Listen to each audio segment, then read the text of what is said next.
قومی پیغام امن کمیٹی کے ارکان کی GHQ میں DGISPR سے ملاقات، قومی بیانیے کے فروغ کے لیے مکمل تعاون کی یقین دہانی، پاک فوج سے غیر متزلزل یکجہتی اور ریاست دشمن بیانیوں کے خلاف مشترکہ عزم کا اظہار، فتنۃ الخوارج کی دہشت گردی کی مذمت، کشمیر اور غزہ پر اصولی موقف کی توثیق۔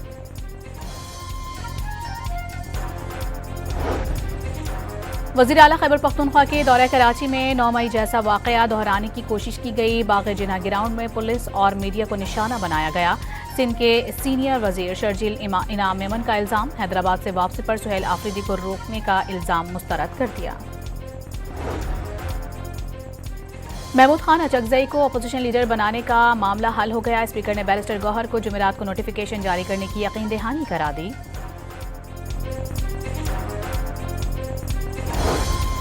ایران کے خلاف نئی جنگ یا مذاکرات، فیصلہ کن گھڑیاں قریب، قطر میں العدید ایئر بیس پر امریکی فوج کی سرگرمیاں تیز، B-52 طیاروں اور ایئر فیولنگ ٹینکرز کی پروازیں، امریکہ نے ایران میں اپنے شہریوں کو فوری نکل جانے کا پیغام بھیج دیا۔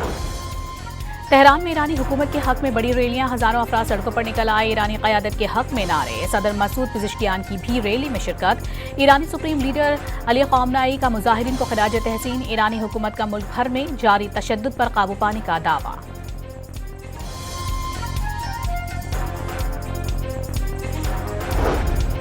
ایران میں احتجاج کرنے والوں سے امریکی اسلحہ برآمد، ایرانی وزارت خارجہ نے یورپی ممالک کے سفیروں کو احتجاج کے دوران مظاہرین کی جانب سے فائرنگ کے واقعات کی فوٹیج دکھا دی۔ چین نے کشمیر کی وادی شخصگام میں سی پیک منصوبے کی تعمیر پر بھارتی اعتراض مسترد کر دیا۔ شخصگام چین کا حصہ ہے، اپنی سرزمین پر ترقیاتی سرگرمیاں جاری رکھیں گے، کوئی اعتراض برداشت نہیں کیا جائے گا، ترجمان چینی وزارت خارجہ کا نئی دہلی کو پیغام۔ اعظم نذیر تارڑ نے اختیارات کی منتقلی مضبوط بلدیاتی نظام کے لیے ضروری قرار دے دی، مقامی حکومتیں پوری طرح سے با اختیار ہوں گی، قومی اتفاق رائے ہونا چاہیے، آئین بھی یہی کہتا ہے، وزیر قانون کا کانفرنس سے خطاب۔ لیا کے علاقے کروڑ لال ایسن میں گھر میں آتش زدگی سے 3 کم عمر بہنیں جان سے چلی گئیں، ریسکیو حکام کے مطابق آتش زدگی کا واقعہ شارٹ سرکٹ کے باعث پیش آیا۔ سوات اور اطراف کے علاقے زلزلے سے لرز اٹھے، شہری خوفزدہ ہو کر گھروں سے باہر نکل آئے، ریکٹر اسکیل پر شدت 4.7 ریکارڈ، گہرائی 8 کلومیٹر تھی، زلزلے کا مرکز پاک افغان سرحد تھا۔ اور بنگلہ دیش کا T20 ورلڈ کپ کے اپنے میچز بھارت سے منتقل کرنے پر اصرار، بنگلہ دیشی بورڈ ICC سے ورچوئل میٹنگ میں موقف پر ڈٹ گیا، پیچھے ہٹنے سے انکار۔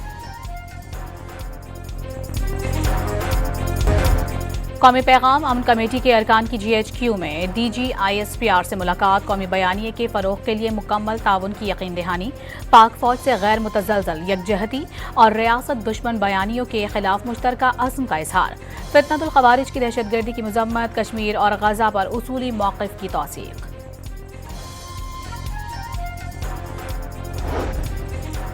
وزیر اعلیٰ خیبر پختونخوا کے دورہ کراچی میں 9 مئی جیسا واقعہ دہرانے کی کوشش کی گئی، باغ جناح گراؤنڈ میں پولیس اور میڈیا کو نشانہ بنایا گیا۔ سندھ کے سینئر وزیر شرجیل انعام میمن کا الزام، حیدرآباد سے واپسی پر سہیل آفریدی کو روکنے کا الزام مسترد کر دیا۔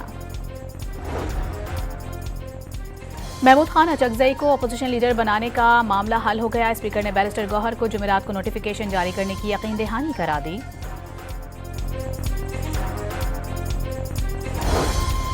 ایران کے خلاف نئی جنگ یا مذاکرات، فیصلہ کن گھڑیاں قریب، قطر میں العدید ایئر بیس پر امریکی فوج کی سرگرمیاں تیز، B-52 طیاروں اور ایئر فیولنگ ٹینکرز کی پروازیں، امریکہ نے ایران میں اپنے شہریوں کو فوری نکل جانے کا پیغام بھیج دیا۔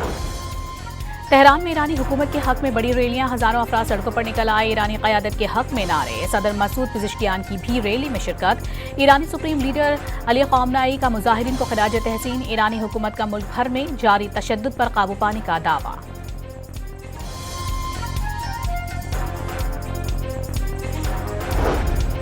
ایران میں احتجاج کرنے والوں سے امریکی اسلحہ برآمد، ایرانی وزارت خارجہ نے یورپی ممالک کے سفیروں کو احتجاج کے دوران مظاہرین کی جانب سے فائرنگ کے واقعات کی فوٹیج دکھا دی۔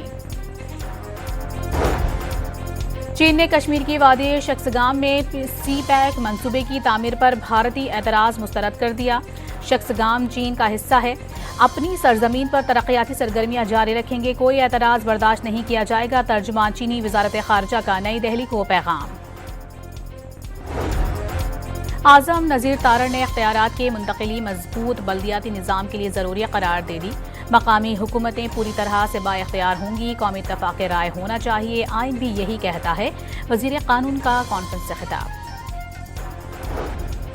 لیا کے علاقے کروڑ لال ایسن میں گھر میں آتش زدگی سے 3 کم عمر بہنیں جان سے چلی گئیں، ریسکیو حکام کے مطابق آتش زدگی کا واقعہ شارٹ سرکٹ کے باعث پیش آیا۔ سوات اور اطراف کے علاقے زلزلے سے لرز اٹھے، شہری خوفزدہ ہو کر گھروں سے باہر نکل آئے، ریکٹر اسکیل پر شدت 4.7 ریکارڈ، گہرائی 8 کلومیٹر تھی، زلزلے کا مرکز پاک افغان سرحد تھا۔ اور بنگلہ دیش کا T20 ورلڈ کپ کے اپنے میچز بھارت سے منتقل کرنے پر اصرار، بنگلہ دیشی بورڈ ICC سے ورچوئل میٹنگ میں موقف پر ڈٹ گیا، پیچھے ہٹنے سے انکار۔